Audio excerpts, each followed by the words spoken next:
आप सभी का स्वागत है हमारे channel story stream audio. Disclaimer, यह कहानी काल्पनिक है। यह कहानी मनोरंजन के उद्देश्य के लिए बनाई गई है। इसमें दिए गए सभी पत्र घटित और नाम सभी काल्पनिक है। यह कहानी किसी को भावना परंपरा नाम पर आधारित नहीं बनाई गई है। इस कहानी में सभी चीज लेखक द्वारा की गई कल्पना से उत्पन्न हुई है।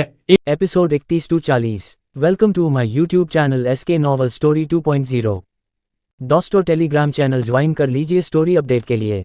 Story create bye Shubham Kashyap. 31 car modification. 31 car modification, जिसे देखकर आकाश उस विला को खरीदने का मन बना लेता है। और जब सभी उस विला के करीब जाते हैं तो वो देखते हैं कि विला बहुत ही खूबसूरत है और विला के बगल में ही एक झील है जो इस जगह को और भी खूबसूरत बना रहा था। फिर सभी अंदर जाते हैं और विला को देखते हैं। विला बाहर से जितना खूबसूरत दिख रहा था, अंदर से उससे और भी ज्यादा खूबसूरत दिख रहा था।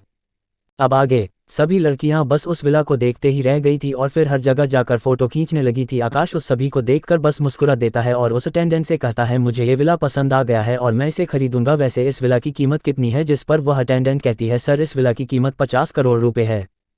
जिसे सुनकर आकाश कहता है, ठीक है चलो मैं ऑफिस में जाकर पेमेंट कर देता हूं। और वहां से बाहर की ओर जाने लगता है। तभी वह अटेंडेंट आकाश से पूछती है, सर आपके चारों फ्रेंड्स का क्या? जिस पर आकाश कहता है, उन सभी को यही रहने दो, मैं अकेले जाकर पेमेंट कर देता हूं। फिर दोनों ऑफिस चले जाते हैं। जब वो लोग ऑफिस में पहुंचते हैं तो एक लड़की उनके पास आती है और उस लड़की से कहती है, तन्वी तुम किसी भी को यहाँ का सबसे महंगा विला दिखाने कैसे ले जा सकती हो? तुम्हें पहले देखना चाहिए कि वह वो विला ले सकता है भी या नहीं। तुम मेरी दोस्त हो इसीलिए मैं तुम्हें बता रही हूँ कि तुम पहले देख लेना चाहिए कि कोई आदमी वो विला खरीद सकता है या नहीं, तभी तुम्हें उसे विला दिखाने ले जाना चाहिए। वैसे भी तुम यहाँ नई आई हो इसीलिए मैं तुम्हें समझा रही हूँ, आइंदा से मेरी बात याद रखना। खैर मैं अभी एक क्लाइंट को विला दिखाने जा रही हूँ, लेकिन तुम मेरी बातों पर ध्यान देना। इतना कहकर वह लड़की वहां से चली जाती है। और फिर तन्वी आकाश से कहती है, सर मेरी फ्रेंड की बातों का बुरा मत मानना, वो बस मेरी भलाई चाहती है इसलिए वो अभी ये सब बातें कह रही थी। जिस पर आकाश कहता है, मुझे तुम्हारी फ्रेंड की बातों का बुरा नहीं लगा, वैसे भी वह तुम्हें ही समझा रही थी, लेकिन मेरी एक बात याद रखना कि तुम कभी भी किसी को उसके कपड़ों से जज मत करना, वरना तुम्हें किसी न किसी दिन पछताना पड़ेगा। आकाश की बातों को सुनकर तन्वी कहती है, जी सर मैं आपकी बातों को ध्यान में रखूंगी। फिर दोनों रिसेप्शन के पास चले जाते हैं और फिर आकाश पेमेंट कर देता है। और फिर आकाश तन्वी से कहता है, तन्वी तुम विला के सारे कागजात पूरा करके मेरे विला में पहुंचा देना। इतना कहकर आकाश अपने कार में बैठकर विला के तरफ चला जाता है। जब आकाश विला के अंदर पहुंचता है तो वो देखता है कि सभी लड़कियां बैठकर बातें कर रही है। फिर आकाश उन सभी के पास जाकर बैठ जाता है। आकाश को देखकर जिया आकाश से पूछती है, आकाश क्या अब तुम हॉस्टल में नहीं रहोगे? जिस पर आकाश कहता है, जिया मैंने कुछ दिनों के लिए कॉलेज से छुट्टी ली इसलिए मैं अभी यही रहूंगा, तुम सभी मेरा इंतजार करो, तब तक मैं कुछ काम करके आता हूं। इतना कहकर आकाश वहां से बाहर की ओर चला जाता है। और फिर आकाश कार के पास जाता है और फिर उसके सभी बाहरी हिस्से को निकाल देता है और कार के सभी हिस्सों में जादुई मंत्र और जैद ताबीज डाल देता है और कार को पहले के जैसे सेट कर देता है। इन सभी कामों को करने में आकाश को 1 घंटे का समय लग जाता है। और फिर आकाश विला के अंदर आ जाता है। तभी आकाश को देखकर किंजल कहती है, बॉस आप कहाँ चले गए थे? जिस पर आकाश कहता है, किंजल वो मैं कार में कुछ मॉडिफिकेशन कर रहा था। जिसे सुनकर सभी पूछते हैं, कैसी मॉडिफिकेशन? जिसे सुन आकाश कहता है, चलो मैं तुम्हें दिखाता हूँ कि मैंने कौन सी मॉडिफिकेशन की है और फिर हम सब डिनर करने चलेंगे। फिर सभी कार के पास चले जाते हैं और फिर वहां जाके एजे कहती है, बॉस आपने कार में कौन सी मॉडिफिकेशन की है? यह कार तो पहले जैसे ही दिख रही है। जिस पर आकाश कहता है, पहले तुम कार में तो बैठो फिर तुम्हें पता चलेगा। फिर सभी कार के अंदर जाते हैं तो वो देखते हैं कि कार में पीछे एक और सीट लगी हुई थी। जिसे देखकर निधि कंफ्यूजन के साथ पूछती है, आकाश तुमने जब कार लिया था तो इसमें सिर्फ आगे और पीछे सिर्फ 5 लोगों के लिए सीट थी और पीछे एक भी सीट लगाने के लिए जगह नहीं थी, पर तुमने इसे कैसे फिट किया? जिस पर आकाश कहता है, चेतन कार के स्टोरेज प्लेस को बंद करो। आकाश ने इतना ही कहा था कि कार के पीछे का सीट गायब हो जाता है और कार पहले के जैसे हो जाती है, जिसे देखकर सभी बहुत ही हैरान हो जाते हैं। लेकिन बाकी तीनों को तुरंत समझ आ जाता है कि यहाँ क्या हुआ है, क्योंकि उन्हें आकाश ने बहुत सी बात पहले ही बता दिया था। लेकिन जिया बहुत ही कंफ्यूज हो जाती है और अपने आंख को मसल कर देखती है और फिर आकाश से पूछती है, आकाश ये सब कैसे हुआ? जिस पर आकाश कहता है, जिया तुम पहले कार के सभी मॉडिफिकेशन को देख लो, फिर मैं तुम्हें बाद में बताऊंगा कि ये सब कैसे हुआ। CH-32 सुपर कार आप मेरे एक और novel battle of the novel world को पॉकेट नोवेल ऐप पर पढ़ सकते हैं। अब आगे फिर आकाश कार में बैठ जाता है और उसके पीछे तीनों लड़कियां कार में बैठ जाती है। जब जिया सभी को कार में बैठा देखती है तो वो भी कुछ झिझक के बाद कार में बैठ जाती है। और फिर आकाश कार को चालू कर देता है और फिर आकाश कार को सीधे पास के एक जंगल के रास्ते में ले जाता है जो बिल्कुल सुनसान था, उसमें एक भी गाड़ी चल नहीं रही थी। वहां जाकर जिया आकाश से डरते हुए पूछती है, आकाश तुमने हमें इस जगह पर क्यों लाया है। जब जिया ने पहली बार कार में स्पेस को कम ज्यादा होते हुए देखी थी तो उसे घबराहट हुई थी कि कहीं कार में कोई भूत तो नहीं है, इसलिए ही जिया ने जब आकाश को उन्हें एक सुनसान इलाके में लाते हुए देखी तो उससे ये सवाल पूछती है। जब आकाश जिया का सवाल सुनता है तो आकाश कहता है, चलो देख लो कि मैं तुम लोगों को यहाँ क्यों लाया हूँ। इतना कह कर आकाश चेतन कार का आई से कहता है, चेतन टर्बो स्थित और आकाश के इतना कहने पर ही कार की स्थिति बहुत ज्यादा बढ़ जाती है और कार कुछ ही पलों में एक खाई के पास पहुंच जाती है। जब सभी ने देखा कि वो सीधे खाई की तरफ जा रहे हैं तो सभी लड़कियां अपनी आंखों को बंद कर लेती है। तभी आकाश कहता है, Chetan flying mode on and invisible mode on. Akash के इतना कहते ही कार उस खाई के ऊपर उड़ने लगता है और गायब होने के कारण अगर वहां से कोई भी व्यक्ति गुजर रहा होगा तो कार को उड़ते हुए नहीं देख पाएगा। जब चारों लड़कियों को महसूस होता है कि वो अब तक खाई से नीचे नहीं गिरे हैं तो वो अपनी अपनी आंखों को खोलती है और जब वो चारों बाहर के नज़ारे को देखती है तो हैरान हो जाती है क्योंकि वो हवा में थी और कार उड़ रहा था। तीनों लड़कियों को पता था कि हवा में उड़ा जा सकता है और आकाश ने ही किसी तरीके से कार को हवा में उड़ाया है। इनका पता चलते ही तीनों लड़कियां अपना फ़ोन निकालकर सेल्फी लेने लगती है और जब जिया उन तीनों को ऐसा बर्ताव करते हुए देखती है तो जिया और भी कंफ्यूज हो जाती है कि ये सब कैसे हो रहा है और ये तीनों इतने शांत कैसे है जैसे ये सब वो रोज ही देखते हैं। जिया इसी कंफ्यूजन के साथ कहती है, तुम सभी इतने शांत कैसे हो और ये कार ऐसे हवा में उड़ क्यों रहा है, तुम लोग मुझे बता सकते हो। जिस पर आकाश कहता है, जिया तुम शायद नहीं जानती हो कि इस दुनिया में कुछ ऐसे भी लोग होते हैं जो आम इंसान से अलग होते हैं, जिनमें वैम्पायर, वेवुल्फ, क्षमता वाले इंसान और साधक जो इन चारों में से सबसे ताकतवर होता है और साधक जीवन काल के मामले में लगभग अमर होता है और हम चारों साधक है। फिर आकाश जिया को समझाने लगता है कि कैसे ये कार उड़ रही थी और बहुत ही तेज रफ्तार में चल रही थी। आकाश के समझाने पर जिया समझ जाती है कि क्यों ये कार इतनी अलग थी। जिया के मन में आकाश की बातों को सुनकर एक साधक बनने का मन करता है, लेकिन जिया आकाश से इस बारे में कैसे बात करे ये समझ ही नहीं पा रही थी क्योंकि अभी जिया और आकाश रिलेशनशिप में नहीं आए थे। भले ही जिया अब आकाश से पसंद करने लगी थी लेकिन उसे नहीं पता था कि आकाश भी उसे पसंद करता है या नहीं। तभी आकाश कार को मोड़ता है और फिर कार को जमीन पर ला कर चलाता है और जब जंगल का रास्ता खत्म होने वाला था तो आकाश कार के स्पीड को कम कर देता है जिससे आकाश की कार नॉर्मल रफ्तार से चलने लगती है। और फिर आकाश एक रेस्टोरेंट के सामने कार को रोकता है। फिर सभी कार से निकलकर उस रेस्टोरेंट के अंदर आ जाते हैं और फिर सभी अपने अपने लिए मेन्यू को देखने के बाद ऑर्डर करते हैं। कुछ देर में सभी का ऑर्डर आ जाता है और फिर पांचों खाना खाने लगते हैं। आकाश खाने में मग्न था लेकिन चारों लड़कियां थोड़ी थोड़ी देर में आकाश को तिरछी आंखों से देखती थी। तभी सभी की नज़र एक दूसरे से पड़ती है और फिर सभी ऐसा दिखाते हैं कि वो आकाश की तरफ नहीं देख रहे थे और अपने अपने खाने पर ध्यान दे रहे थे, लेकिन सभी को पता था कि वो सभी आकाश को चुपके से दे रहे थे। वो सभी खाना खा ही रहे थे कि तभी आकाश का फ़ोन बजने लगता है तो आकाश फ़ोन उठा लेता है। तभी दूसरी तरफ से प्रिंसिपल प्रदीप कश्यप की आवाज़ आती है, आकाश मुझे तुमसे बहुत ज़रूरी बात करनी है। जिस पर आकाश कहता है, बोलिए प्रिंसिपल सर, आपको मुझसे क्या बात करनी है। CH-33 आकाश अपने माता पिता के साथ चला गया। अब आगे आकाश, पहले तुम मुझे ये बताओ कि तुम सुनील और गीता के बेटे हो। जिस पर आकाश हाँ कहता है, जिसे सुनकर प्रिंसिपल सर कहते हैं, आकाश मैंने सुनील और गीता को तुम्हें छुट्टी देने से मना कर दिया था लेकिन वो तुमसे मिलने तुम्हारे हॉस्टल के रूम में गए थे तो तुम वहाँ नहीं है मिले, तो उन्होंने तुम्हारे रूममेट से पूछा तो उन दोनों को पता चला कि तुम्हें कुछ दिन का छुट्टी मिल गई है। आकाश, पहले तुम मुझे ये बताओ कि तुम सुनील और गीता के बेटे हो। जिस पर आकाश हाँ कहता है, जिसे सुनकर प्रिंसिपल सर कहते हैं, आकाश मैंने सुनील और गीता को तुम्हें छुट्टी देने से मना कर दिया था लेकिन वो तुमसे मिलने तुम्हारे हॉस्टल के रूम में गए थे तो तुम वहाँ नहीं है मिले, तो उन्होंने तुम्हारे रूममेट से पूछा तो उन दोनों को पता चला कि तुम्हें कुछ दिन का छुट्टी मिल गई है। जिसके बाद वो दोनों मेरे ऑफिस आए थे तो मैंने उन्हें बहाना बनाकर बताया कि तुम उन्हें सरप्राइज़ देना चाहते थे, इसलिए ही मैंने उनसे झूठ बोला था। आकाश, तुम्हारे माता पिता अभी अभी ही मेरे ऑफिस से निकले हैं। जिसके बाद वो दोनों मेरे ऑफिस आए थे तो मैंने उन्हें बहाना बनाकर बताया कि तुम उन्हें सरप्राइज़ देना चाहते थे, इसलिए ही मैंने उनसे झूठ बोला था। आकाश, तुम्हारे माता पिता अभी अभी ही मेरे ऑफिस से निकले हैं और जल्द ही तुम्हें फ़ोन करेंगे, इसलिए मैं अभी फ़ोन काटता हूँ। इतना कहकर प्रिंसिपल प्रदीप कश्यप फ़ोन काट देते हैं, जिसके तुरंत बाद ही आकाश का फ़ोन फिर से बजने लगता है और जब आकाश अपने फ़ोन की स्क्रीन में देखता है तो उसे पता चलता है कि ये उसकी माँ गीता जी का कॉल है।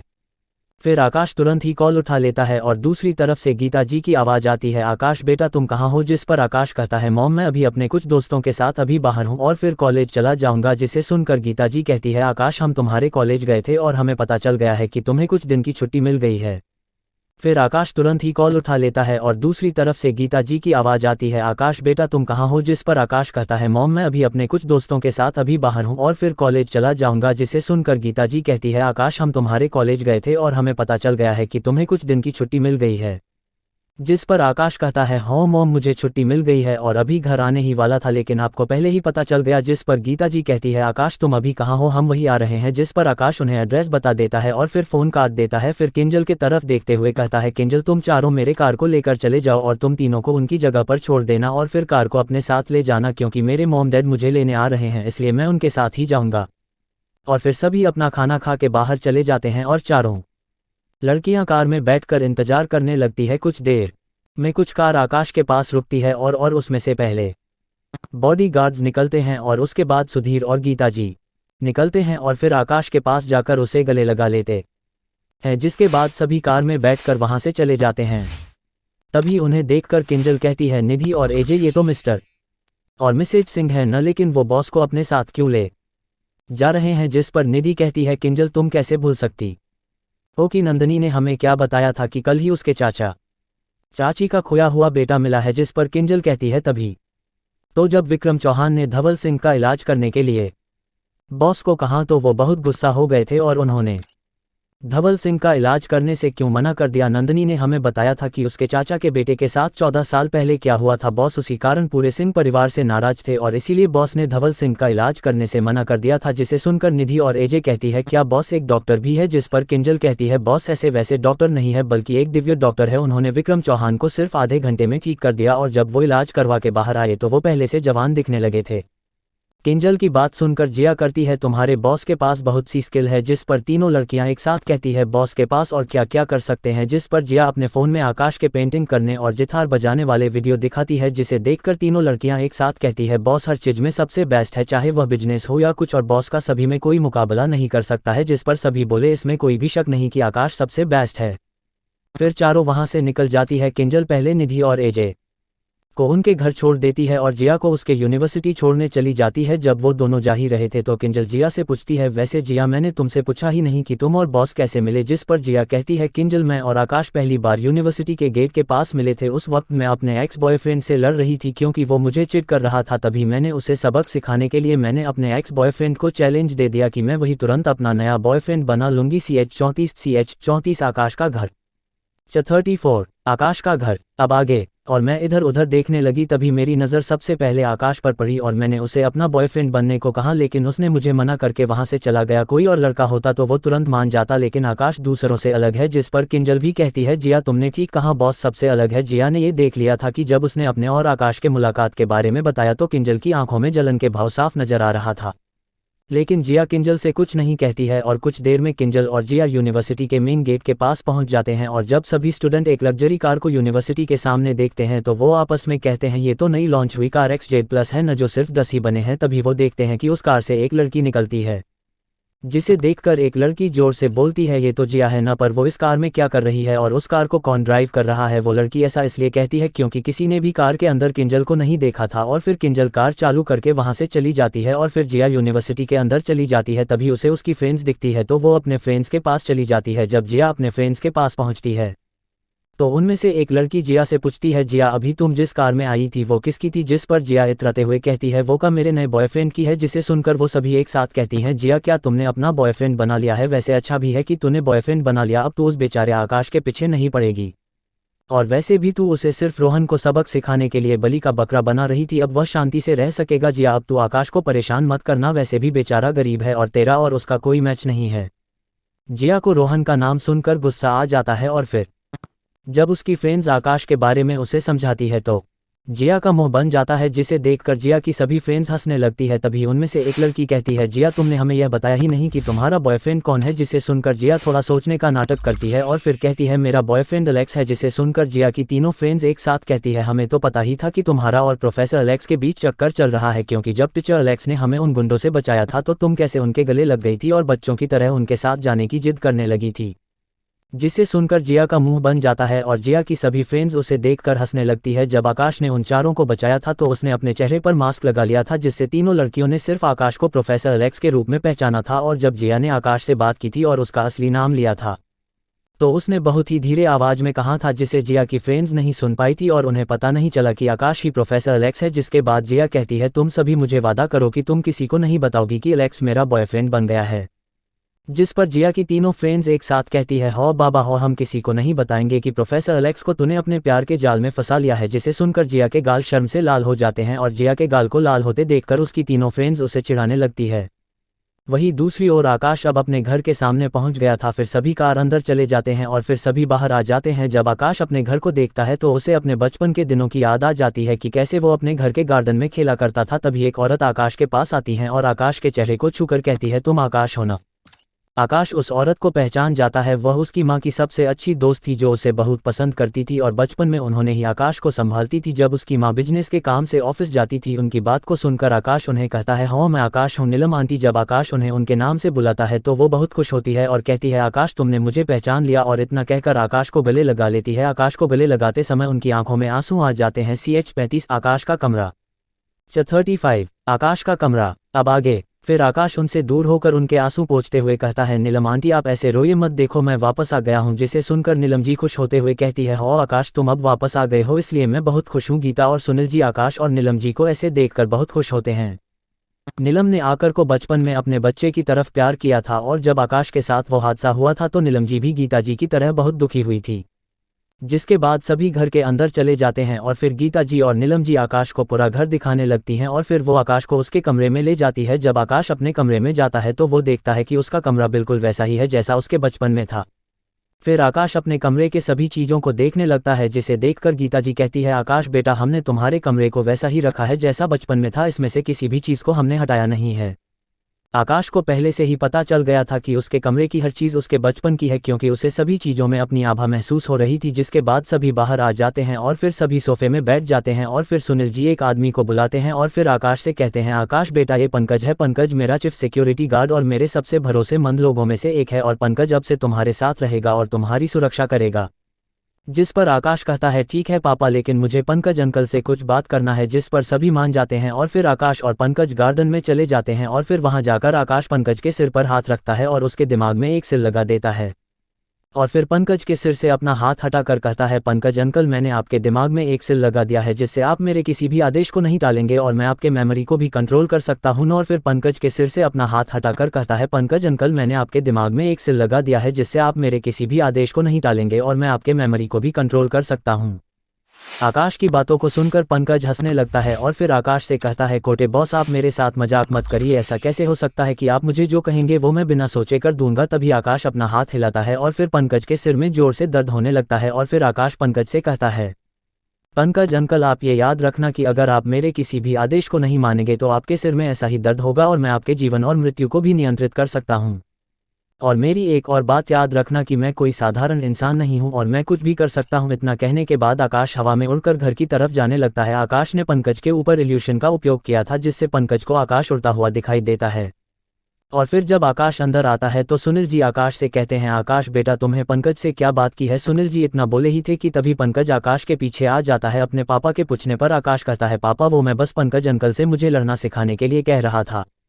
जिसे सुनकर सुनील जी पंकज की तरफ देखते हैं तो पंकज भी कहता है, हो सर छोटे बॉस मुझे उनको लड़ना सिखाने के लिए कह रहे थे। जिसे सुनकर सुनील जी कहते हैं, पंकज तुम कल से आकाश को लड़ना सिखाओगे। जिस पर पंकज हो कहता है। तभी नीलम जी आकाश से कहती है, आकाश तुम किस कॉलेज में पढ़ाई कर रहे हो। जिस पर आकाश कहता है, नीलम आंटी मैं मुंबई यूनिवर्सिटी में पढ़ाई कर रहा हूँ। जिसे सुनकर नीलम जी खुश होते हुए कहती है, आकाश मेरी बेटी भी उसी कॉलेज में पढ़ाई कर रही है, B.Com फर्स्ट ईयर में। तभी आकाश कहता है, वो चिनकी मुंबई यूनिवर्सिटी में पढ़ रही है। नीलम आंटी मैं भी B.Com फर्स्ट ईयर में ही पढ़ाई कर रहा हूँ, लेकिन मैं चिनकी नाम के किसी भी लड़की को मेरे क्लास में नहीं देखा है। जिस पर नीलम जी कहती है, आकाश वो इसलिए क्योंकि उसका असली नाम चिनकी नहीं बल्कि जिया मल्होत्रा है। जिसे सुनकर आकाश का मुंह खुला का खुला रह जाता है। नीलम जी आकाश के ऐसे एक्सप्रेशन को देखकर कहती है, आकाश क्या तुम्हारे और जिया के बीच कॉलेज में कुछ हुआ है क्या। जिस पर आकाश कहता है, नहीं नीलम आंटी मेरे और जिया के बीच कुछ भी नहीं हुआ है। तभी बाहर कार रुकने की आवाज़ आती है तो सभी की नज़रें दरवाजे की ओर चली जाती है। तभी बाहर से जिया और माही अंदर आते हैं। CH36 आकाश के घर जिया और माही। 36 आकाश के घर जिया और माही।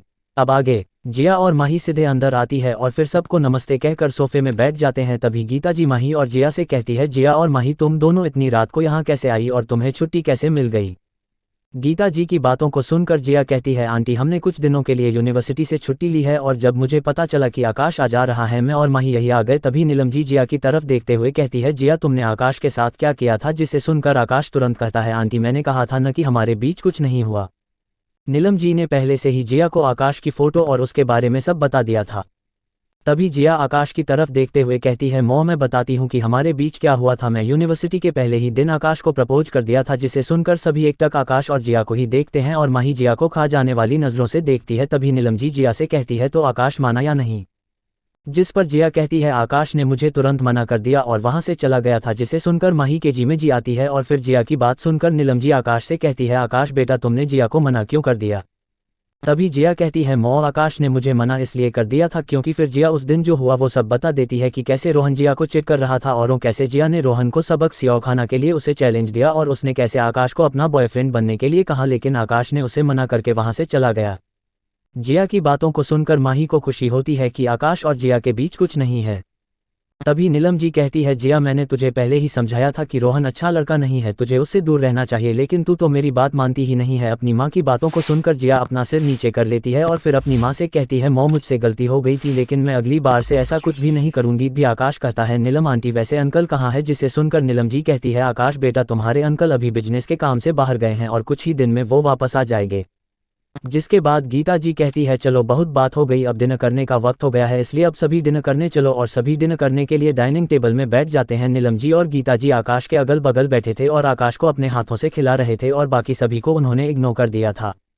जिसे देखकर जिया और सुनील जी का मुंह बन जाता है क्योंकि उन दोनों ने उन्हें ऐसे इग्नोर कर दिया था। और जब जिया देखती है कि नीलम जी आकाश को अपने हाथ से खाना खिला रही है तो जिया अपनी माँ से पहले है, मौ मुझे आकाश की तरह खाना खिलाओ ना। तभी जिया देखती है कि सुनील जी उसे दया के भाव से देख रहे हैं, जिन्हें देखकर जिया समझ नहीं पाती कि सुनील जी उसे दया के भाव से क्यों देख रहे हैं। लेकिन जब वो अपनी माँ की बात सुनती है तो उसे पता चल जाता है कि सुनील जी उसे ऐसे क्यों देख रहे थे। जिया की बात सुनकर नीलम जी कहती है, जिया तुम अभी बच्ची नहीं रही इसलिए तुम अपने हाथ से खाना खा सकते हो। जिसे सुनकर जिया मन में सोचती है कि आकाश के आने के बाद उसकी माँ उसे भूल ही गई है। सुनील जी और जिया से अलग माही तो आराम से खाना खा रही थी और उन दोनों का मुंह देखकर उसे मन ही मन उन दोनों पर हंसी आ रही थी। कुछ देर में सभी खाना खा के अपने अपने कमरे में चले जाते हैं और वहीं नीलम जी और जिया एक कमरे में होती है। तभी जिया अपनी माँ से कहती है, मौ मुझे आपको कुछ बताना है। जिस पर नीलम जी कहती है, बोलो जिया तुम्हें मुझसे क्या कहना है? तभी जिया कहती है, मौ मैं आकाश को पसंद करती हूँ। CH37 जिया ने अपने दिल की बात नीलम जी को बताया। 37 जिया ने अपने दिल की बात नीलम जी को बताया। अब आगे कोलन योजक चिन्ह। जिया की बात को सुनकर नीलम जी उससे कहती है, जिया मैं तुम्हें अच्छी तरह से जानती हूँ, तुम अगर आकाश को सिर्फ इसलिए अपने प्यार में गिराने के बारे में सोच रही हो क्योंकि जब आकाश ने तुम्हें यूनिवर्सिटी में मना किया था जिससे तुम्हारे दोस्तों के सामने बेइज्जती हुई थी, तो मैं तुम्हें पहले ही बता देती हूँ कि तुम आकाश से दूर रहो। आकाश ने पहले ही बहुत कुछ सहा है, इसलिए तुम उसके साथ ऐसा कुछ भी नहीं करना जिससे आकाश को दुख हो, वरना मैं तुम्हें कभी भी माफ़ नहीं करूंगी। जिया जानती थी कि उसकी माँ आकाश को अपने बच्चे की तरह प्यार करती है, इसलिए वो नहीं चाहती है कि आकाश को कोई भी परेशानी हो, इसलिए ही वो जिया से ये सब कह रही हैं। अपनी माँ की बात को सुनने के बाद जिया अपनी माँ से कहती है, मौ मैं सच में आकाश को पसंद करती हूँ और मैं कोई झूठ नहीं कह रही हूँ। जिसे सुनकर नीलम जी खुश होते हुए जिया का हाथ पकड़ लेती है और फिर कहती है, जिया तुम सच में आकाश को पसंद करती हो? मुझे आकाश बहुत पसंद है, अगर तुम दोनों की शादी होगी तो मुझे सबसे ज़्यादा खुश होगी। तभी जिया कहती है, मौ क्या आप मेरी मदद कर सकती है कि मैं आकाश के मन में अपने लिए प्यार जगा सकूं? जिस पर नीलम जी कहती है, जिया तुम्हें आकाश के साथ ज़्यादा से ज़्यादा समय बिताना चाहिए जिससे आकाश और तुम्हारे बीच की गलतफहमी दूर हो सके और आकाश भी तुमसे प्यार करने लगे। जिया अब चलो बहुत रात हो चुकी है इसलिए तुम अब सो जाओ। जिसके बाद जिया और नीलम जी सो जाते हैं। अगली सुबह 4 बजे आकाश गार्डन में चला जाता है जहां पंकज और 2 बॉडीगार्ड पहले से ही थे जिन्हें सुनील जी ने आकाश की सुरक्षा की जिम्मेदारी दी थी। काश ने पहले से ही पंकज को टेलीपैथी के द्वारा गार्डन में आने को कहा था। जब पंकज ने अपने दिमाग में आवाज़ सुनी तो वो इधर उधर देखने लगा था पर उसे कोई नहीं दिखाई दिया। तभी आकाश ने उसे बताया कि वो आकाश है और वो उसे ट्रेनिंग देने वाला है। जिसके बाद पंकज अपने दोनों साथियों के साथ गार्डन में आ जाता है। आकाश उन तीनों के पास जाकर कहता है, अब आप तीनों को मैं ट्रेनिंग दूंगा। जिसे सुनकर पंकज के दोनों साथी आकाश से कहते हैं, छोटे बॉस हमने सबसे खतरनाक ट्रेनिंग की है और आप अभी बच्चे हैं, आप हमें क्या सिखा पाएंगे? उन दोनों की बात सुनकर आकाश कहता है, तो चलो हम लोग लड़ाई करके देख लेते हैं। तभी वो दोनों कहते हैं, छोटे बॉस आपको चोट लग जाएगी। जिस पर आकाश कहता है, तुम दोनों चिंता मत करो, मुझे चोट नहीं लगेगी। तभी पंकज उन दोनों से कहते हैं बॉस ने जितना कहा वो करो, जिसके बाद वो दोनों एक साथ आकाश पर हमला करने के लिए बढ़ते हैं। लेकिन जब वो दोनों आकाश पर हमला करने के लिए मुक्का बढ़ाते हैं तो आकाश उन दोनों के हथेली को पकड़कर मोड़ देता है और उन दोनों की अच्छे से धुलाई कर देता है, जिससे वो दोनों दर्द से कराहने लगते हैं। तभी पंकज उन दोनों को दर्द से कराहते हुए देखकर कहते हैं समीर और सत्यम, तुम दोनों को पहले ही समझ जाना चाहिए था कि जब छोटे बॉस ने हमें ट्रेनिंग देने की बात कही तो मैंने बीच में कुछ नहीं कहा, क्योंकि मुझे छोटे बॉस के ताकत के बारे जानता था। जिसे सुनकर वो दोनों कहते हैं बड़े भाई, हमें नहीं पता था कि छोटे बॉस इतने ताकतवर है। वो दोनों कोई और नहीं बल्कि पंकज के भाई होते हैं जो जुड़वा थे। जब आकाश ने पंकज के दिमाग में सिल लगाया था तो उसे पता चल गया था कि समीर और सत्यम पंकज के छोटे भाई है और वो तीनों अनाथ है और उसके पापा ने उन्हें बचपन में गुंडों से बचाया था और उन्हें अनाथालय में भेज दिया था जो उसके पापा और माँ चलाते थे। जिसके कारण जब वो तीनों बड़े हो गए तो उसके पापा के बॉडीगार्ड बन गए और वो तीनों उसे और उसके माँ और पापा को कभी भी धोखा नहीं देंगे। तभी आकाश अपने हाथ में 5 पिल निकालता है और उसमें से एक पंकज को देता है और फिर उन दोनों की तरफ बढ़ता है और फिर उन दोनों को 2-2 पिल देता है। और फिर आकाश कहता है तुम दोनों सफ़ेद पिल को खा लो, जिसे सुनकर दोनों बिना सोचे समझे सफ़ेद पिल को खा लेते हैं और जब वो पिल को खाते हैं तो उनका सारा दर्द गायब हो जाता है। और फिर वो दोनों उठते हुए कहते हैं छोटे बॉस, आपने हमें ये कौन सी गोली दी है जिससे हमारा सारा दर्द गायब हो गया। जिस पर आकाश कुछ नहीं कहता है, फिर उन दोनों के पास जाकर उनके सिर पर हाथ रखकर उनके भी दिमाग में वह सिल लगा देता है जो उसने पंकज के सिर में लगाया था। CH38 आकाश का पंकज और उसके भाइयों को साधना करना सिखाना। योजक चिन्ह 38 आकाश का पंकज और उसके भाइयों को साधना करना सिखाना। अब आगे आकाश उन दोनों के ऊपर सिल लगाने के बाद कहता है मैंने तुम्हारे दिमाग में एक सिल लगाया है जिससे मैं तुम्हारे जीवन और मृत्यु को नियंत्रित कर सकता हूं, और एक बात याद रखना कि तुम दोनों कभी भी मेरी आज्ञा को नहीं मानने की भूल मत करना। जिसके बाद आकाश उन दोनों के दिमाग में एक साधना तकनीक भेजता है। वो दोनों पहले आकाश की बातों को मजाक समझ रहे थे, लेकिन जब उन दोनों ने अपने दिमाग में एक तकनीक के ज्ञान को आते महसूस तो उनका शरीर डर से कांपने लगा।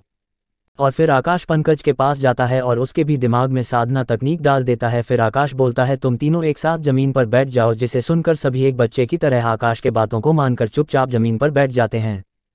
और फिर आकाश उनसे कहता है तुम तीनों वो गोली खा लो और अपने चारों तरफ के आध्यात्मिक ऊर्जा को महसूस करने की कोशिश करो और अपने शरीर में एक जगह इकट्ठा करने की कोशिश करो। आकाश की बातों को सुनकर वो तीनों वैसा ही करने लगते हैं जैसा आकाश ने कहा था, और फिर तीनों कुछ ही देर में आध्यात्मिक ऊर्जा को महसूस कर लेते हैं और फिर अपने अंदर इकट्ठा करने लगते हैं, जिसे देखकर आकाश मुस्कुरा रहा था। जब आकाश ने पंकज के सिर के ऊपर हाथ रखा था तो उसे पता चला कि पंकज के शरीर में नाड़ी आम साधकों से चौड़ी थी, जिससे वो दूसरों से जल्दी अपना लेवल बढ़ा सकता था। और जब आकाश ने उसके दोनों भाइयों की जांच की तो उसे पता चला कि उनके अंदर भी पंकज की तरह चौड़ी नाड़ी है, इसलिए ही आकाश ने उन तीनों को साधना तकनीक दी थी। आकाश को याद था कि जब वह इमोर्टल वर्ल्ड में था तो उसने सुना था कि वहाँ एक ऐसे ही चौड़ी नाड़ी वाला लड़का था जिसने बहुत जल्द ही अपना लेवल बहुत ज़्यादा बढ़ा लिया था, लेकिन उसे दूसरे साधकों ने मिलकर मार दिया क्योंकि उन्हें डर था कि कहीं वो उनसे ज़्यादा ताकतवर न हो जाए। पंकज और उसके दोनों भाइयों ने 6 बजे तक साधना की, जिसके बाद वो खड़े हो गए और फिर सत्यम ने आकाश से कहा छोटे बॉस, मुझे अपने अंदर बहुत ज़्यादा ताकत महसूस हो रही है, मुझे ऐसा लग रहा है कि जैसे मेरी ताकत पहले से 3 गुना तक बढ़ गया है। जिस पर आकाश उससे कहता है तुम तीनों अब से याद रखना कि तुम लोग अब से मुझे बॉस कहोगे और सिर्फ मेरे मॉम डैड के सामने ही छोटे बॉस कहोगे। जिस पर तीनों हो कहते हैं। और फिर आकाश कहता है सत्यम, तुम इतनी सी ताकत से खुश हो रहे हो, जब अपनी साधना में गोल्डन कोर स्टेज में पहुंच जाओगे तो तुम उड़ सकते हो, और जब एक इमोर्टल बन जाओगे तो तुम इस पूरी पृथ्वी को बस अपनी एक उंगली से नष्ट कर सकते हो। जिसे सुनकर सभी खुश हो जाते हैं और जल्द से जल्द अपना को बढ़ाने की ठान लेते हैं। वहीं दूसरी तरफ गोवा में इंपीरियल हॉल के हेडक्वार्टर के अंदर एक कुर्सी में एक बहुत ही सुंदर लड़की बैठी थी और उसके हाथ में एक कागज़ था जिसे वो पढ़ रही थी, और फिर अपने सामने के आदमी से कहती है क्या ये उसी आदमी का बायोडाटा है जिसने तुम्हें वो पेंटिंग बना कर दी थी। जिस पर वो आदमी कहता है छोटी बॉस हो, ये उसी आदमी का बायोडाटा है जिसने मुझे वो पेंटिंग बना कर दी थी, और इस आदमी के बारे में जानकारी मुझे बहुत मुश्किल से मिली थी। जब मैं इसके बारे में जानकारी निकालने की कोशिश कर रहा था तो मुझे इसकी जानकारी मिल ही नहीं रहा था, जैसे किसी ने उसकी जानकारी को मिटवा दिया हो, इसलिए मुझे 1 महीने का वक्त लग गया। वह आदमी कोई और नहीं, दिल्ली के इंपीरियल हॉल का मैनेजर था जिसे आकाश ने पेंटिंग बना कर दिया था, और उस कागज़ में आकाश के बारे में ही जानकारी थी। वह लड़की याद करती है कि कैसे 1 महीने पहले जब उसने अपनी मास्टर के पास इंपीरियल हॉल के सभी ब्रांचों से आई पेंटिंग को ले गई थी, तो जब उसकी मास्टर ने वो सभी पेंटिंग के ढेर को देखा तभी उन्हें कुछ एहसास हुआ, जिसके बाद उसने सभी पेंटिंगों में से एक पेंटिंग को उठाया और खुश होते हुए कहा दिव्या, ये पेंटिंग कहाँ से आई है और इसे किसने बनाया है, इस बारे में पता लगवाओ। जिसे सुनकर दिव्या ने अपनी मास्टर से पूछा कि मास्टर, इस पेंटिंग में ऐसी कौन सी खास बात है जो आप इसे देखकर इतनी खुश हो रही है और आप इसे बनाने वाले के बारे में सारी जानकारी जानना चाहती है। CH39 सोने और हीरे का सिंहासन। 39 सोने और हीरे का सिंहासन। अब आगे, जिसे सुनकर उसकी मास्टर कहती है दिव्या मैं इसलिए खुश हो रही हूँ क्योंकि इस पेंटिंग को उसने बनाया है जिसे हम इतने सालों से ढूंढ रहे हैं। जिस पर दिव्या कहती है मास्टर क्या सही में इस पेंटिंग को उसी इंसान ने बनाया है? जिस पर दिव्या की मास्टर बोलती है दिव्या तुम उनके बारे में पता लगाओ और उन्हें ढूंढकर अच्छे से यहाँ लाओ। फ्लैशबैक खत्म। इन सभी बातों को सुनने के बाद दिव्या उस मैनेजर से पूछती है अभी वो कहाँ है? जिस पर वो मैनेजर कहता है छोटी बॉस अभी मुझे इसके बारे में पता नहीं है पर मैं जल्द ही पता लगा लूंगा। जिस पर दिव्या थोड़ी गुस्से में कहती है ठीक है तुम जल्दी उनके बारे में पता लगाओ क्योंकि मास्टर उनसे जल्द ही मिलना चाहती है। और फिर दिव्या उसे जाने का इशारा करती है जिसे देखकर वो वहां से तुरंत चला जाता है। और फिर दिव्या अपने दूसरी तरफ रखे एक सिंहासन की तरफ देखती है जो किसी राजा महाराजा के सिंहासन की तरह लग रहा था। वो सिंहासन पूरा सोने का बना था और उसमें हीरे भी लगे हुए थे जिससे वो सिंहासन बहुत सुंदर दिखाई दे रहा था। दिव्या उस सिंहासन की तरफ देखते हुए कहती है और आप हमें कब मिलेंगे? मास्टर आपको कब से ढूंढ रही है। इतना कहकर दिव्या उस सिंहासन के बगल में देखती है जो उससे थोड़ी छोटी होती है और वो दिव्या की मास्टर का होता है। वही दूसरी तरफ आकाश पंकज और उनके भाइयों को ट्रेनिंग देकर अपने कमरे में चला जाता है और फिर फ्रेश होकर नीचे आ जाता है। जब आकाश नीचे आता है तो वो देखता है कि सभी लोग एक साथ सोफे में बैठे हैं। जब गीता जी आकाश को तैयार हुए देखती हैं तो वो कहती है आकाश बेटा क्या तुम कहीं जा रहे हो? जिस पर आकाश कहता है माँ मुझे कुछ काम है इसलिए मैं बाहर जा रहा हूँ, मैं शाम तक घर आ जाऊंगा। जिसे सुनकर जिया और माही तुरंत आकाश से कहते हैं आकाश हमें भी कुछ काम है तो क्या हम तुम्हारे साथ जा सकते हैं? जिस पर आकाश उन दोनों को ले जाने के लिए मान जाता है। तभी सुनील जी कहते हैं अगर तुम तीनों को कुछ काम है तो तुम लोग जा सकते हो लेकिन तुम लोग पंकज को अपने साथ ले जाना। जिस पर आकाश हाँ कहता है और जिया और माही को जल्दी तैयार होने के लिए कहता है और वो सोफे में बैठ जाता है। जब आकाश सोफे में बैठता है तो गीता जी और नीलम जी आकाश को फल काट कर खिला रहे थे और वही सुनील जी ये सब बस देख रहे थे और मुस्कुरा रहे थे क्योंकि आकाश के आने के बाद गीता जी और नीलम जी बहुत ही ज़्यादा खुश है। तभी 15 मिनट में जिया और माही तैयार होकर नीचे आ जाते हैं और जब जिया अपनी माँ को आकाश को अपने हाथ से फल खिलाता देखती है तो जिया को आकाश से थोड़ा जलन महसूस होता है क्योंकि जिया के बड़े हो जाने के बाद नीलम जी ने जिया को बहुत कम अपने हाथों से खाना खिलाई थी। तभी माही कहती है आकर हम तैयार हो गए हैं चलो। माही के इतना कहने पर आकाश फल का आखिरी टुकड़ा खाता है और फिर उठकर कहता है मॉम डैड और नीलम आंटी मैं आपसे शाम को मिलता हूँ। इतना कहकर आकाश घर से बाहर चला जाता है। माही और जिया भी आकाश के पीछे पीछे चली जाती है। नोट: नीलम जी जब भी उनके पति बिजनेस के काम से बाहर जाते हैं तो वो आकाश के घर में ही रहती हैं। जब आकाश बाहर आता है तो उसके लिए पहले से ही कार खड़ी हुई थी। फिर आकाश एक कार में बैठ जाता है और उसके पीछे जिया और माही भी अंदर बैठ जाते हैं और फिर सत्यम कार को चालू करता है और आगे बढ़ा देता है। कुछ देर में कार एक जगह पर रुकती है जिसके बाद आकाश कार से निकल जाता है और उसके पीछे सभी कार से बाहर निकल जाते हैं। पंजाब और समीर आकाश के पीछे वाले कार में आ रहे थे। तभी वो देखते हैं कि सामने एक बहुत ही सुंदर कार खड़ी हुई है और फिर उस कार से एक लड़की निकलती है जिसे देखकर माही और जिया उस लड़की को पहचान जाते हैं क्योंकि वह लड़की कोई और नहीं आकाश की मैनेजर किंतु थी। उस कार के बगल में एक और कार खड़ी हुई थी जिसमें से निधि और एजे बाहर निकलती है और फिर आकाश उन तीनों के पास आ जाता है और कहता है किंतु निधि और एजे तुम तीनों अब कंपनी जाओ और मैं अभी हॉस्टल जा रहा हूं। जिसके बाद वो तीनों कार में बैठकर वहां से चले जाते हैं और फिर आकाश उन दोनों कार के पास जाता है जिसमें वो सभी आए थे और उन दोनों कार को सिस्टम के स्पेस में रख देता है। CH40 doctor A R. अब आगे, जब आकाश दोनों कारों को अपने सिस्टम स्पेस में रखता है तो माही डर जाती है क्योंकि उसके सामने से दो बड़ी कारें अचानक से गायब हो गई थी। लेकिन उसे याद आता है कि आकाश कोई नॉर्मल इंसान नहीं है बल्कि एक साधक है। आकाश ने माही को पहले ही अपनी असलियत पहले ही बता दिया था जब माही ने आकाश को एक बार अपने हाथों में आग को कंट्रोल करते हुए देखा लिया था। लेकिन माही ने आकाश की असलियत किसी को नहीं बताने का वादा किया था। जिया और बाकी तीनों बॉडीगार्ड को भी आकाश के सामने से कार को गायब होते हुए देखकर कोई फर्क नहीं पड़ता है। और फिर जब आकाश उन सभी के सामने आ जाता है और फिर आकाश एक गाड़ी में बैठ जाता है, फिर जिया और माही भी आकाश के पीछे उस कार में बैठ जाती है। आकाश ने पंकज और उसके दोनों भाई को पीछे की कार में आने के लिए कहा था। किंजल, निधि और एजे ने आकाश के लिए 2 कार छोड़ी थी। एक आकाश की खुद की कार और दूसरी कार निधि की थी। आकाश ने दोनों कारों पर जादुई ताबीज लगाया था जिससे कोई भी दोनों कारों के बारे में पता नहीं लगा सकता है। आकाश कार चालू करके सीधे हॉस्पिटल की ओर जाने लगता है। कुछ देर में सभी हॉस्पिटल के सामने पहुंच जाते हैं और फिर आकाश और पंकज कार को पार्किंग में रखकर हॉस्पिटल की ओर चले जाते हैं।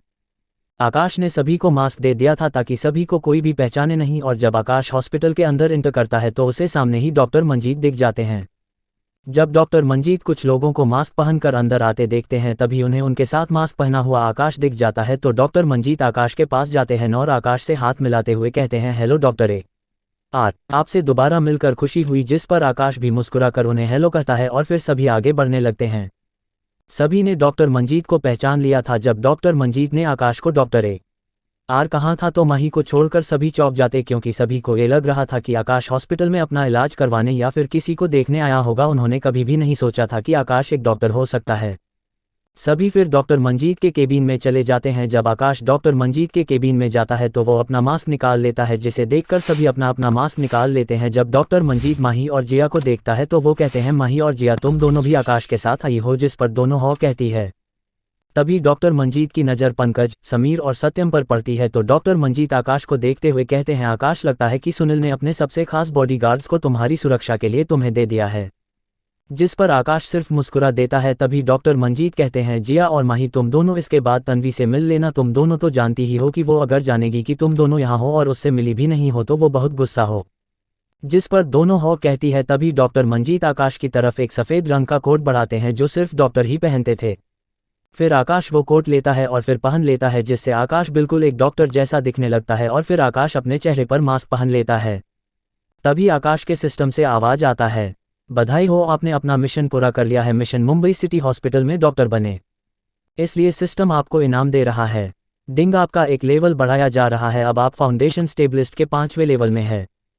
तभी आकाश डॉक्टर मंजीत से कहता है, अंकल मुझे एक असिस्टेंट की ज़रूरत है जो मेरी मदद कर सके। जिस पर डॉक्टर मंजीत आकाश से कहते हैं, आकाश तुम चिंता मत करो, मैंने तुम्हारे लिए पहले से ही एक असिस्टेंट रख लिया है। तुमने पहले ही जान लिया होगा कि मेरी बेटी का नाम तन्वी है। तन्वी ही तुम्हारी असिस्टेंट बनेगी और तुम्हारी मदद करेगी। जिसे सुनकर आकाश कहता है, अंकल मुझे तन्वी का मेरा असिस्टेंट होने पर कोई दिक्कत नहीं है, पर आपकी बेटी भी आपके ही तरह एक डॉक्टर होगी तो वो मेरा असिस्टेंट बनने के लिए क्यों मानेगी? जिसे सुनकर डॉक्टर मंजीत आकाश से कहते हैं, आकाश तुम चिंता मत करो, तन्वी अभी डॉक्टर नहीं बनी है।